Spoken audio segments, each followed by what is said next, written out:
గాయం మిగతా సెక్టార్ సంగతేమో కానీ గ్లామర్ ఇండస్ట్రీకి ఆర్టిఫిషియల్ ఇంటెలిజెన్స్తో పెద్ద గాయమే అవుతోంది.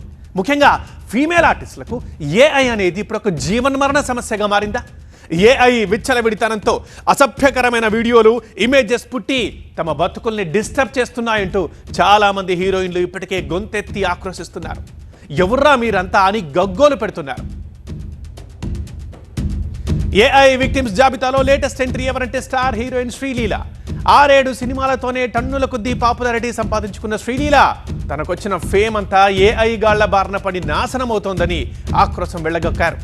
టెక్నాలజీ అనేది డైలీ లైఫ్ని ఈజీ చేయడానికి అనేది, కానీ మనశ్శాంతిని దూరం చేసి జీవితాల్ని కాంప్లికేట్ చేయడానికి కాదు అంటూ సుదీర్ఘమైన పోస్ట్ పెట్టి డీప్ ఫేక్ వీడియోలపై పరిశ్రమలో మళ్లీ చర్చను రాజేశారు.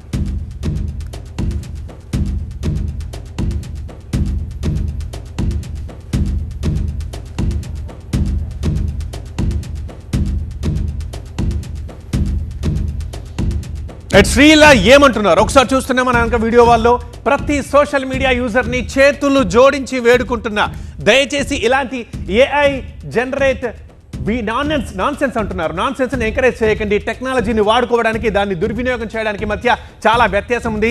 దాన్ని మనం గుర్తించాలి.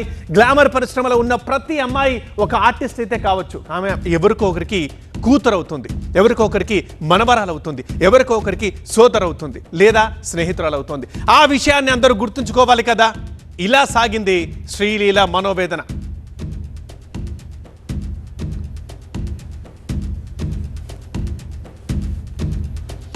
పది మందికి వినోదాన్ని, ఆనందాన్ని పంచే ఇండస్ట్రీలో ఉన్నాం, కానీ సురక్షితంగా ఉన్నామనే భరోసా మాకుండద్దా అని వేడుకుంటున్నారు ఆమె.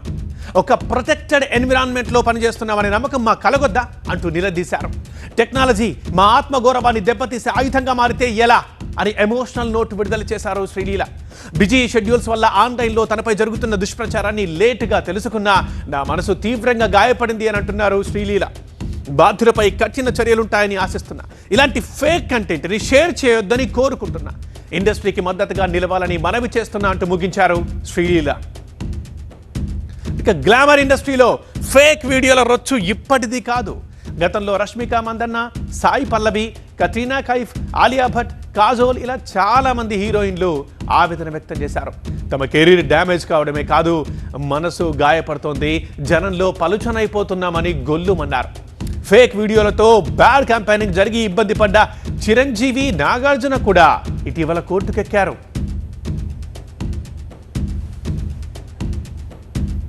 ఒరిజినల్ వీడియో ఫైల్ పై డిజిటల్ కాంపోజిట్ ని ప్రయోగించి మెషిన్ లెర్నింగ్ టూల్స్ తో డీప్ ఫేక్లు సృష్టించడం ఇప్పుడు చాలా ఈజీ అయిపోయింది. వ్యక్తిగత ఫోటోలు, వీడియోల్ని పోర్న్ కంటెంట్ తో కలిపి అసభ్యకరమైన క్రియేటివిటీలతో సోషల్ మీడియాలో దారుణాలకు పాల్పడడం ఒక ఆనవాయితీగా మారిపోయింది.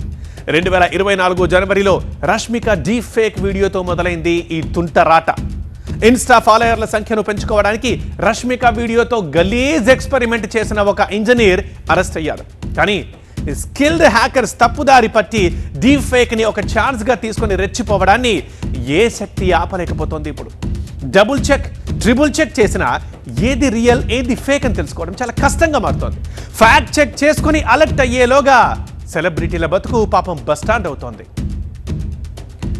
డీప్ ఫేక్ నియంత్రణకి సంబంధించిన బిల్లు లోక్సభ ముందుకొచ్చింది. నకిలీ కంటెంట్ ని కట్టడి చేయడానికి అవసరమైన లీగల్ ఫ్రేమ్వర్క్ ని కూడా రూపొందించారు. ఫేక్ కంటెంట్ ని తయారు చేసిన, ఫార్వర్డ్ చేసిన బాధ్యులపై శిక్షలు తప్పవని కేంద్రం హెచ్చరిస్తోంది. డీప్ ఫేక్ సమస్యపై త్వరలో జాతీయ స్థాయిలో చట్టం తీసుకొచ్చే అవకాశం ఉంది. కానీ ఈలోగా జరగకూడని డ్యామేజ్ అంతా జరిగిపోతోంది. ఇప్పుడు రష్మికతో మొదలైంది, శ్రీలీలతో ఆగుతుందన్న గ్యారంటీ ఎక్కడ? ఏ ప్రభుత్వాలు వచ్చి ఇవ్వాలి వీళ్ల బతుక్కి భరోసా?